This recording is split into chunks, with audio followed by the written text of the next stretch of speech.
YouTube Dark Magician Tactics. Welcome back to the channel. And today's episode of Mike the Magicians, we have a special guest. We have an official judge over here. He's legit. He's Don't the gas number. me up too much, he's the man. number one judge in the state of Louisiana. We got McTyler on the beat. I didn't say it. We have him joining us today. How you doing today, man? You doing Dude, all right? I'm good, man. Hell yeah, I'm hell feeling yeah. good, bro. We love to hear. We're here at Locals on Sunday, a couple hours before. Wanted to film this with you, man. As a judge, again, I just wanted to say thank you for helping me out so much. You've judged a few of the tournaments that I've been in since I've started competitive Yu-Gi-Oh! So I'll just jump into my first question. How long have you been a judge?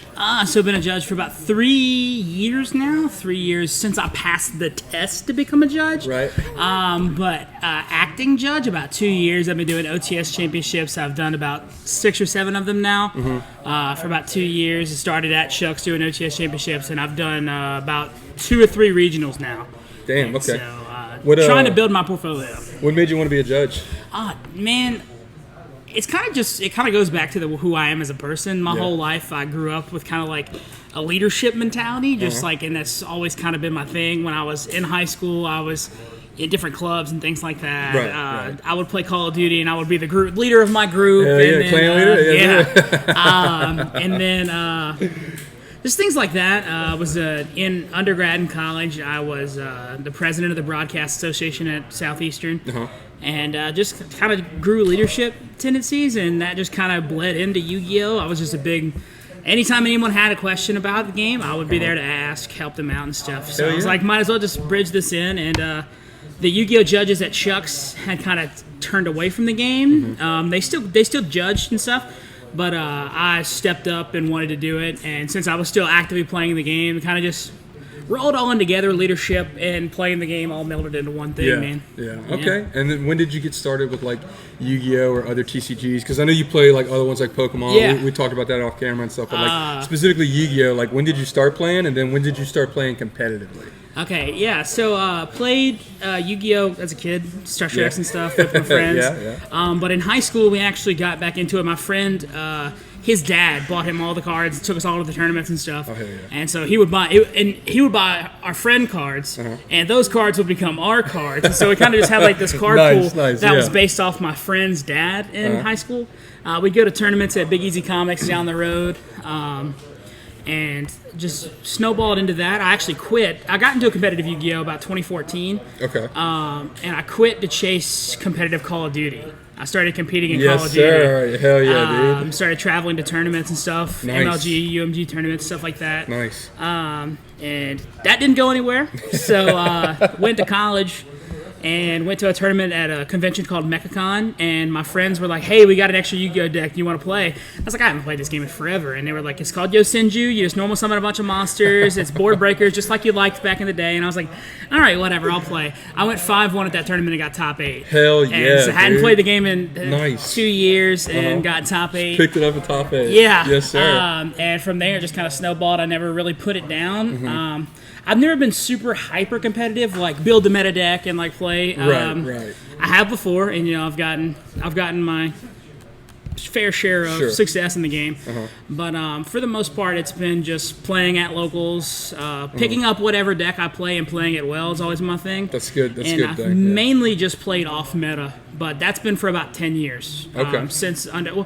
So coming back to the game about 8 or 9 years ago in undergrad, and haven't stopped since. So that was way before I even thought about getting back into Yu-Gi-Oh! As everyone knows, I quit around 2008 and then picked it up again a year and a half ago or so, but didn't start competitively playing until a few months ago. What was the competitive scene like when you came back into it? Oh, dude, I mean, it was... You had a lot of regionals in the area. Pearl, Mississippi, Shreveport, Louisiana had a regional... and those were the main ones. Mendenhall would have some case tourneys. Jackson, Biloxi would have case tourneys. It was mainly just regionals and case tourneys. And case tourneys weren't as prevalent as they are now. They were like a big to-do. Like when you had case tourneys, there were like 30, 40 people there. Yeah. And box tournaments for locals weren't prevalent either. When you went to a box tournament, there were 15, 20 people. The competitive scene was sick, Nice. Some of the decks that were competitive, like when I first started back into competitive, it was like PK Fire, but before that, I played competitively during Hat format, which is one of the... Everyone talks about that format, like it's the GOAT of formats, which is a really good format, but I mean, it was just really good. It was really solid. Everybody that seems to have like went away from the game was still in the game at the time. It wasn't until like Lynx and Pendulum's really kicked me out of the game for a while. Came back once they nerfed it. But it was really Link monsters and the power creep of the game that really turned a lot of that competitive scene away, and you really haven't seen a lot of them come back fully. They've mostly branched off in other card games. Right. Okay. And then, would you... That's too funny. No, you're good. Leave it in. We're leaving it in. What, as a player and a judge, what has been your worst experience that you've ever had? Dude, just a lot of rule sharks mainly. What's that? So a rule shark is basically a person who uses the rules of the game to enforce a negative, I'd say, game state to a player. Okay. So, like, say, for example, like you're playing on a local tournament or a semi-local tournament, maybe like an OTS championship or something, and you do something so subtly wrong, they'll try to use that to maybe get a game loss on your point. Okay. And a lot of those, mainly one time at an OTS championship, me and this guy were both 0-3. We were out of the tournament. There was no shot. Both of us were playing off meta. I attempted to make a card, activate a card. I hadn't left my hand yet. He tried to say that I had activated it, blah, blah, blah. I'm not going to go into the specifics of it, but just a lot of those, a lot of cheaters. At my last regional, I was on the bubble for top 8, and right before time was called, I was cheated out of getting my regional top 8. Or slow playing or something like that? Is that what well, no. He basically said that he attempted to enter battle phase before time was called, but he didn't. He was late. I gotcha. And in theory, we were both a little wrong, but just kind of those things, just rule sharks being rule sharks, you know? Yeah. And that's as a player, so like, what about as like a judge? You ever been like called over for something like that? You ever gave the wrong ruling on somebody? I've given a lot of wrong. Yeah, that's one of the things I always tell people is that judges aren't perfect. Of course. If this card game is hard for you, it's hard for the judges as well. I can't even imagine the pressure, dude. We know the game, and we know but there's a lot of subtle interactions, especially what we call table 500. You know, the decks where it's like a deck from 2014 versus a deck from 2008, and you know they're playing at a tournament with 2024 decks. Right. A lot of those you'll get wrong sometimes, and just looking, trying to get all these new cards added to the pool and stuff. A lot of the time with judges, the issue, especially at big regionals and stuff, is people getting angry at other players and trying to mitigate that, but also players getting angry at a judge for giving a ruling. Yeah. Especially when you're not the head judge, you can just appeal. Right. And people don't really understand that, and they'll get angry and stuff like that. I saw it happen at Chuck's with somebody. I think you know who I'm going to be talking about too. He had tried to. It's the same person that you talked about in another video. I know. He tried to say, he had seen it on like YouTube videos and all this. He just didn't understand the ruling, and the judge was trying to be like patient with him. You ever had anything like escalate like to where it's like there's nothing I can like help you with? Like you got to either stop or leave or like accept the ruling. Not me, but at a regional, I was judging 2 guys got into a screaming match, and it would have came to fists if there wasn't a table in between them. Yeah. And one of my fellow judges, shout out Joe Gray, he was trying to break it up, and it wasn't working out for any of us. And so nobody in the situation really, other than the head judge and some of the more experienced judges there, knew what to do. So they just kind of pulled them all into a room. Neither of them got kicked out of the tournament. Both of them played the whole tournament. Because, you're at a regional that's high stakes. One person does something you disagree with, you go at it. It's still a children's card game. That's what I love about it. It's a children's card game played by adults. You're absolutely right, though. You do well enough to get to these high tournaments and stuff like that. Of course, you want everything to go your way or in your favor. Especially when you spend all the money that it takes to build a competitive deck and stuff like that. Yeah. And I'm learning that now. You're absolutely right. So I understand high emotions in any competitive scene. But some DM questions for you, because this is Dark Magician Tactics. I may know them. When is the last time you saw a Dark Magician at a big tournament besides me? Because we've become friends. I'd say probably like 2016, 2015.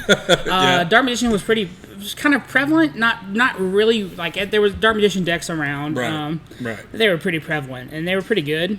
It's probably like the last time I saw it at like a competitive tournament. My friend Josh when he plays Yu-Gi-Oh, he plays Dark Magician, and he played Dark Magician Runic at an OTS championship and went 3-2 with it.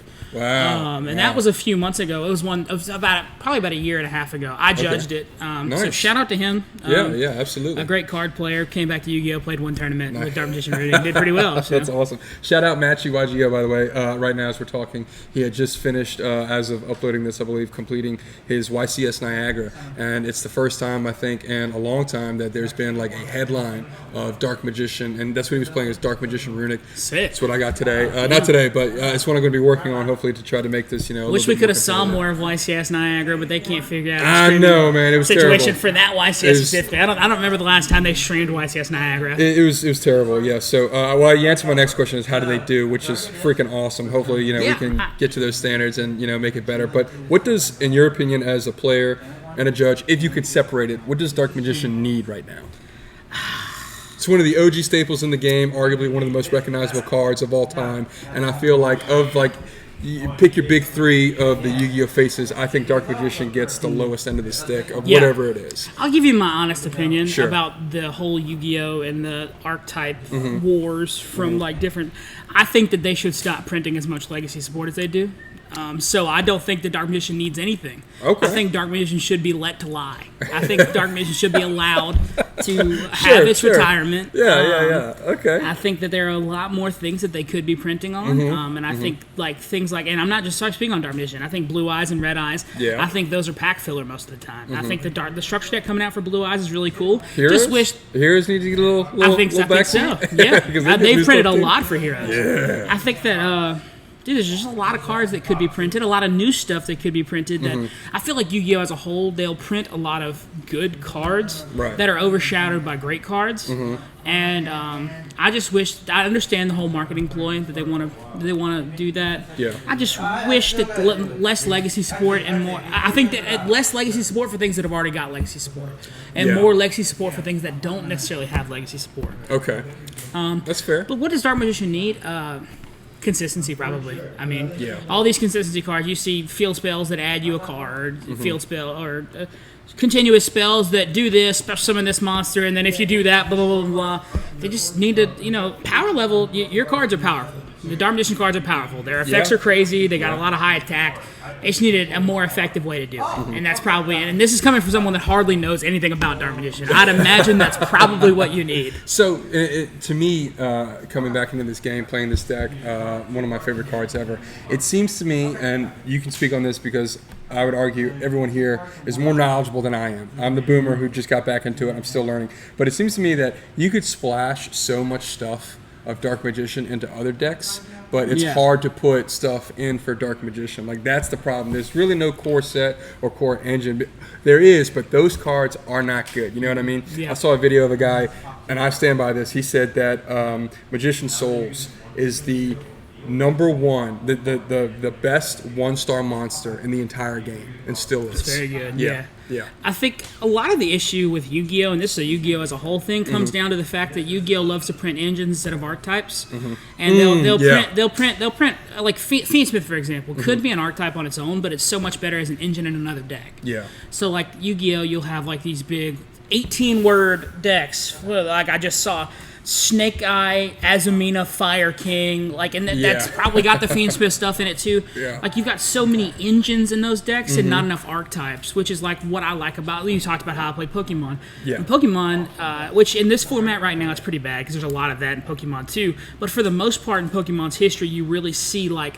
If you've got a Palkia deck, you've got water monsters in there. You've got Pokemon, but right now it's not like that. But for the most part, I like that about Pokemon, and that's one of my main gripes about Yu-Gi-Oh! Is that it's so engine-based versus archetype-based. That's a great point, And so, like, for example, like you talk about it, one of the best Dark Magician card being used right now, and you've got it on your hat, Dragoon, is splashed in a bunch of decks. Yeah. And it's playing 2 bricks. It's playing 2, I mean, in Branded you could play like the Hex, whatever. Right. You can play other cards to get it out, but most likely you're playing a card in your deck that is bad in your deck because that card is so good. Yeah. And that's the type of stuff that like Yu-Gi-Oh players just fill their decks with a bunch of crap. And it's probably my biggest issue with the game for a long time. It's been like that. Yeah, that was going to be my next question as what's the worst part about Yu-Gi-Oh right now?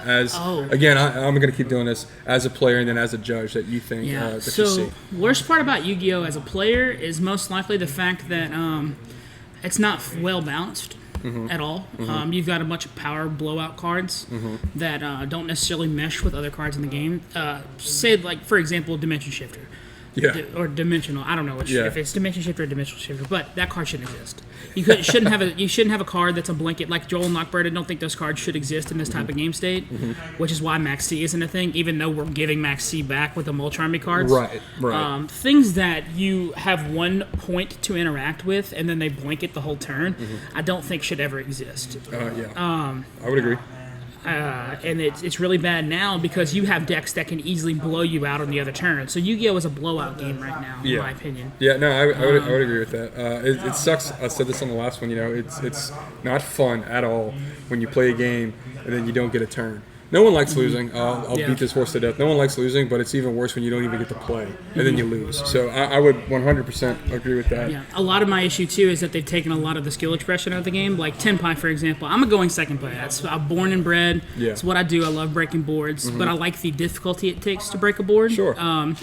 Normal summoning this monster, interacting with your board, I feel like Tenpai doesn't do that. I feel like Tenpai doesn't give you an appropriate time to react. It doesn't give you an appropriate way to react. And I think that because of that, Tenpai is a deck that requires very little skill to operate. Yeah. Especially because the effects themselves are very simple. Have you seen that? I don't mean to cut you off, but have you seen that? You talk about just the decks themselves can sort of win. Obviously, you have to know how to pilot them. But as a judge, have you seen that? People spend astronomical amounts on these decks and they just don't know how to play them. But they think just because they're going to get the cards that, it's locked in. I'd say 80% of the people that build meta decks don't know how to play them effectively. Crazy. A lot of the ones you'll see it, they'll have the meta decks, but they never get regional tops. They never get regional top 8s. They never get regional YCS top 32s. And like I said, I've had my fair share of small local success, but I've never got to that point. But it's not because I've never built like I've only played a meta deck a couple times in my life at a regional or something like that. Sure. And I've never said that I was a super skilled person, but a lot of the people in Yu-Gi-Oh do think that because they've got these meta decks, they are above their skill level. Because the cards elevate them to a point that they are not at. Right. And that's another issue with Yu-Gi-Oh is that really. I mean, I'll argue. Listen, I have nothing against the meta. I play this deck because it's what got me back into the game. I grew up on. You're also really connected to the IP. Of course.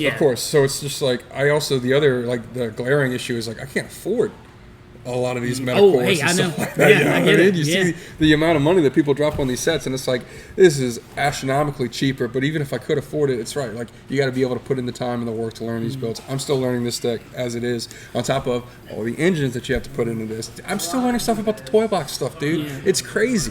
You see how time and effort and attention to detail works for you. If you look at someone like just recently, today.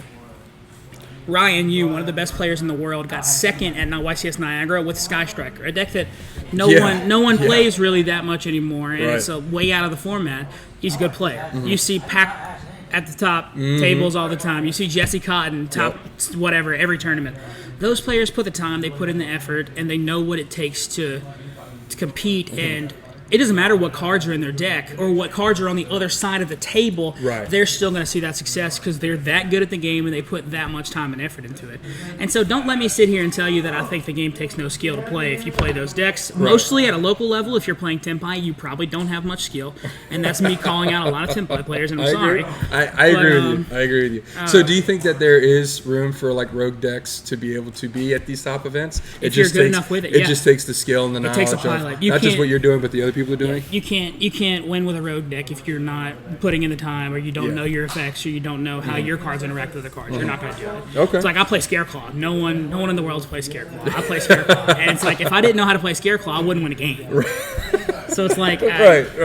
Yeah. You saw in the YouTube video where I played against you when I tried to play another deck, played Sprite, and got 2-1. No, dude, my first few games competitively were rough with this build, and then even then, before I took it competitively, I played for a year just casually with friends. Got my ass kicked for a year with it, dude, and then finally it took a year to just get kind of good. It's pretty nice to say that I've beaten Fiend Smith Snake Eyes, I've beaten you Bell, I've beaten Fire Kings and all this other like meta stuff. Not all the time, but I have done it, and it's pretty nice to say. So that's one thing you'll get to a point where you're instead of looking at what decks you beat, you start looking at what people you've beat, what players you've beat. Yeah. And that's going to be a lot more of a parameter to you than say like, man, I played 3 Fiendsmith Snake Eye in that tournament, and I'm just saying I won, but it's they were the 3 worst players in the room. Yeah, and that's kind of the reality with Yu-Gi-Oh! A lot of the time. Yeah, it's the player, right? No, I feel that. So what's been your favorite city that you've judged in? So I've only judged in 2. Okay. I've only judged in Albany and New Orleans. Gotcha. Trying to extend my judging. I've applied to some YCSs, but those are, you got to have some judging experience. Sometimes. So break that down for us. So you can't just show up somewhere and be like, hey, I want to judge this. Yeah, this it's event? an application process. Wow. Okay. Obviously, Chuck's, me and Steven go way back 10 years that I've been going to Chuck's. Absolutely. He knows me. He knows who I am. And that's kind of the same situation with Pandemonium where I judge regionals, that Anthony Vo, Hector, those guys, they know me. They've seen me before. Absolutely. They know what type of person I am. And so getting those opportunities, it's the people that the YCS don't know me as a person. They just see my judging accolades and they're like, yeah, I haven't really done that much. But I'll answer your question with favorite place I've played. Okay, sure. And it's definitely Atlanta. I like Atlanta a lot. Yeah. Atlanta, my favorite YCS. I like Charlotte, and I've went to a lot of regionals. Houston's fun, a lot of different regionals and stuff, but I really liked Atlanta as a city. Atlanta's just fun. It's got a good atmosphere. Nice. I've been to 2 YCSs there, regional, and it's a cool place. I can't say I've been to Atlanta. I've only been through it. But having said that, I think there's a few of us here. Are you going to go to the YCS? Yeah, well, it's my birthday weekend. Hey, there we go. We're going to so I'll be celebrating my 27th birthday that weekend. Nice. Are you going to be playing or are you going to try to judge? I'm going to play. Yeah, I'm going to play. Do you want to announce now what you're going to be playing? Are you trying to keep that a little... Hey, if nothing changes with the meta, probably Scareclaw. I'll probably bring Scareclaw, my baby, to the region. Absolutely. But it's possible. It's possible once I get around that time, if I start testing and stuff, I'll take a meta deck too. Nice. Right now, as it stands, I'd love to take Scareclaw too. Okay. But that's also February. We've got a lot of new stuff. We got a Banlist probably. So that would be nice. We don't know. Do you have any predictions now of what you think will be on the next Banlist if one comes by then? Or what would you like to see on there? I just really wish they'd hit Dimension Shifter. Yeah. Dimension Shifter, Draw, and Lockbird, 2 of those really strong blowout cards, blowing out during your opponent's turn, getting your turn back. I think if you're going to blow out your opponent, you should do it on your turn, and they should have a chance to interact with it. Yeah.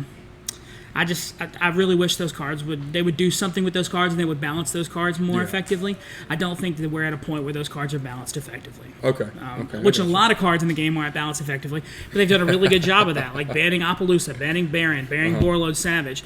Those cards that insulate your combos that aren't outside of your archetype. I'm fine with in-archetype insulation. I'm not fine with outside archetype insulation. And so those good cards are going. So I think that's a good step in the right direction. Yeah, hopefully we can get there. And then my last question for you, what do you want to see more of, or what would you like more of as a judge? Like, I as someone who doesn't know much about it, do they pay you guys? Do they cover your travel, your fees? Is there anything as a judge you would like more? Because as a player, I can for sure now say, a competitive player, we appreciate you guys so much. I can't even begin to understand the pressure that you guys must be under, especially after some of these stories that you told me. So is there anything more that you would like as a judge that would just help you guys? Genuinely, I think Yu-Gi-Oh! Does a really good job of taking care of their judges. They pay them. Nice. At YCSs, they pay them. They give them play mats. They put them in hotels. And they will cover their flights if they need to. Heck yeah. So Yu-Gi-Oh! Does a really good job of their judges. At a regional level, this is a Louisiana thing, not a Yu-Gi-Oh! thing. Sure. They pay us minimum wage. Louisiana's minimum wage is lacking compared to other minimum wages. And I'm not saying raise the minimum wage, but you get paid less as a judge in Louisiana than you would somewhere else. I hear you. Okay. And that's just what Konami covers. They cover minimum wage, and they'll actually pay it back to the OTSs. Oh, sweet. So the OTS will pay you, and they'll send basically an invoice. They'll invoice Konami like, hey, you owe us this money for paying this judge, because it's Konami that wants that many judges at those regionals. So. Okay. Yeah. Nice. Well, hopefully, man, we can make some sort of reach. That'd be awesome to see you guys getting really taken care of. Because again, as a player, I can understand the pressure that you're under. Like I said, if Chucks does a really good job of taking care of us, Steven does a great job. Yeah. Pandemonium, Anthony Vo, Hector, Brent, all those guys there do a great job of making sure that we're compensated. They feed us when we're there. So, awesome. like I said, definitely not a Yu-Gi-Oh! Or OTS thing. Louisiana, got on the train, get Right. paid more for minimum wage, it would help me in just that instance. You know, I hear you, just I that hear you. instance. Absolutely, So, absolutely. Well, that's it for everybody. If you're in Louisiana, Central Louisiana specifically, check out these shops. Check out McTyler on the beat. He's an awesome judge and a great friend. Thank you so much for your time. Yeah, and man. as always, guys, if you've made it this far, please leave a comment down below. What's your favorite city that you've played in? If you have any horror stories with judges, please let us know. We'd love to hear them. We're going to read them. And then like, subscribe if you haven't already. And as always, I appreciate you guys for stopping by. Thank you again, Tyler. I appreciate it, bro. Absolutely, man. All right, Yeah, man. anytime. Awesome.